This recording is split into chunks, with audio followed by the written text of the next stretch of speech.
Well, it's NAB 2022, and of course we're here at the Glensound stand. Got my good friend Mark Wilson, and Mark, we've got some amazing new products to look at. Tell us a bit about these. Well, yes, it's great to be here and at last be able to show off our new device that we've been keeping a little under wraps, but we're launching here at NAB. This is the GTM. This is Glensound entering the esports market. We've been involved in a few projects, 7 actually, over the last few years in esports tournaments using our existing product line, but it gave us enough insight into the tournaments to know that we needed a dedicated fit-for-purpose product that met a lot of the unique demands that you get in an esports environment. And we've tried to do that in one box, put 3 key jobs together in a single device that can be used across the players, the coaches, the referees, or even the announcers to keep things simple in a tournament. So that's what we've tried to do with the GTM.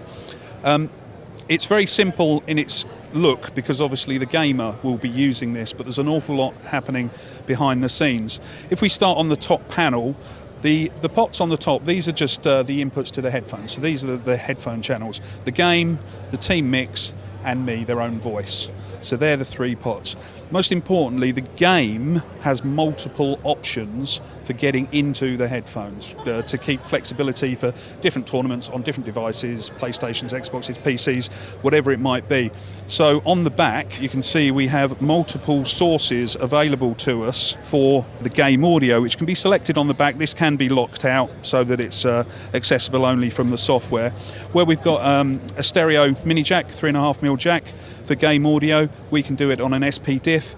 We've got USB audio inputs, then we have multi-channel inputs for Dante channels because it's a Dante AES67 network device, or we can de-embed audio channels from SDI, which we'll look at more in a moment on the software. So we've given a lot of flexibility and options of where the game audio will come from, whilst making the most advantage of it being a network audio device to keep all the cabling simple and powering, because it's a PoE device, single cable for all the audio and the power. So that's the game. Then the team, we generate the team mix ourselves for distribution to the other players and the coaches, maybe the referee. It's very configurable, which we'll look at here. So they can adjust their team mix here and then the level of their own voice. Then on the front, we give them options of using a TRRS gaming headset, as we have here, or we have a traditional 3-pin mic input with headphone sockets for a 1/4-inch jack or an 1/8-inch jack. Importantly, these are 2 separate headphone amplifiers that we can address separately. The reason for this is to allow for how the tournament rules require noise to be managed. So if the game audio requires that there is an over-ear headset as well for noise when they're out of game, we can send noise to one amp and have the game on the other amplifier. So you can work in the way that some tournaments work at the moment. But it also means that we can do noise and game audio on a single pair of headphones or headset. So if the tournament rules allow, they might only have to use 1 pair of headphones. For further explanation, really, it's worth looking at the software because the whole device is remote controllable. Because there are many features within it. So if we can head up to our controller here, this is our Glen controller that runs on Windows 10. We see the front panel representation where we can remote adjust the levels directly from here, and we can balance those if we wish, if they're required. This is where we set what goes to the 2 headphone amplifiers, the headset output or the headphone jacks, and you can see here we've got the noise going to the headset, and on the headphone jack you can put the game and turn the noise off, vice versa, or both, depending on how the system is being used. Here you can see that we've got locks, so although you can adjust the mic gain on the back of the unit and the input selection, you can set this here so that it's locked, so the gamer can't check or change anything. It does have a clip compressor as standard, so any shouting, yelling, it will prevent it clipping. This is a more traditional compressor to keep the mic levels more balanced, particularly useful when there's a team mix. And phantom power, of course, and this is picking the 2 mic types. and the gain, which can be adjusted here, Yep. and different bias selections for the headset if required. This is the game audio section, where we said that we have the different inputs into the game pot Yep. on the GTM. So the first three are stereo, from Toslink, the aux and the USB. They're 2-channel stereo inputs. You adjust the level there and you can pan them if you wish. On Dante we have more channels. You've got 5 stereo inputs in Dante. Obviously we're only expecting that you need 1 stereo Sure. input, but the extras is for future developments Yep. that may be required. We know from our experience in commentary that different broadcasters like working in different ways. Yep. So we've tried to put in a degree of flexibility where we can, and we have the available channels, so that these options are here if they're Yep. needed in the future. Brilliant. Although we expect that will pretty much just be a single game. We've done the same for the de-embedded SDI audio. The 4 pairs there are available and can be mixed here, that go into the a stereo output into the headphones, with pan control as well, if required. And obviously that's the lock function for Yep. the input mix. So that they're the input sources. This is the team mix. We've put an awful lot of options on the team mix because we suspect that moving forward there will be a lot of requirements for how the team mix works. Yep. So in the typical selection, we would think that the players within the teams here, this would just be the mix of your team. Yep. 6 players plus you, so there's 7 channels in total typically for a team. Yep. We have here, but they can also mix in their coach into that, which is common to have the coach as part of the team mix. You probably don't need the referee, but you could Yep. if you wanted to get it to the players as well. Then as well, you can mix the game as well on team mix if you wish. And then we have 4 extra inputs here for future developments.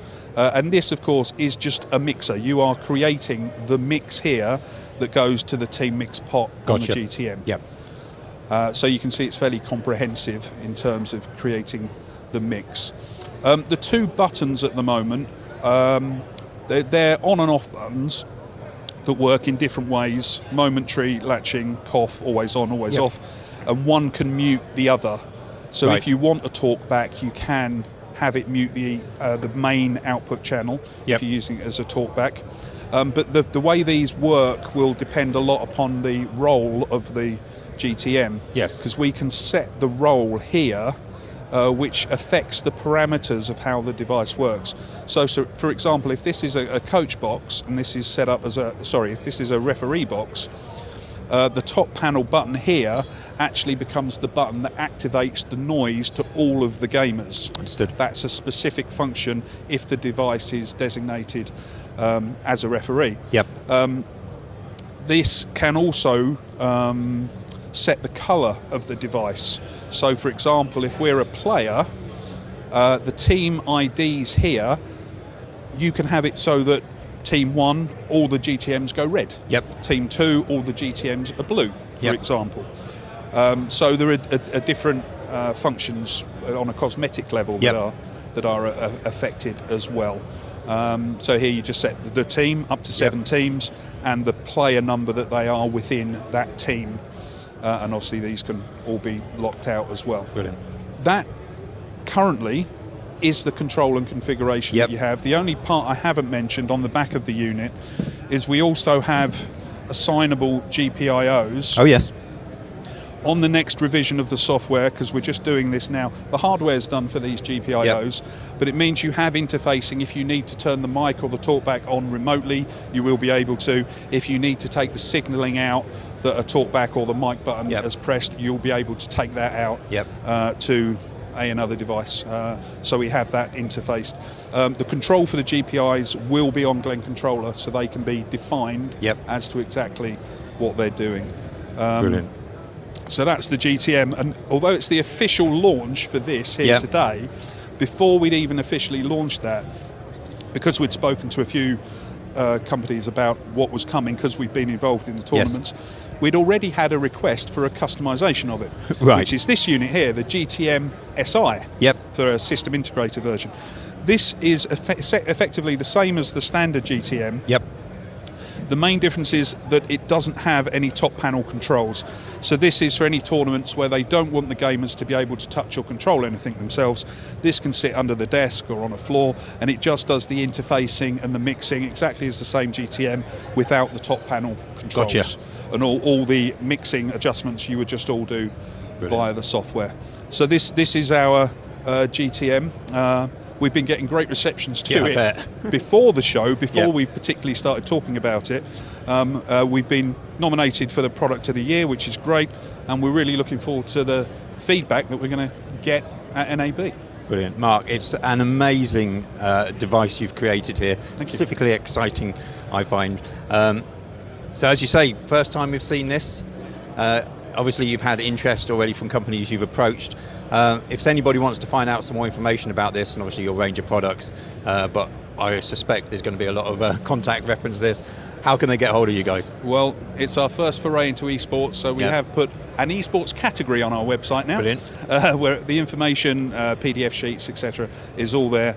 Our website is glensound.com. Brilliant. Fantastic. Mark, thank you very much. An amazing product. I'm very excited about it, I can tell you. There's another 2 videos that we're doing here with Glensound, so don't forget to check those out. In the meantime, you'll find all these videos, of course, on our website, kitplus.com.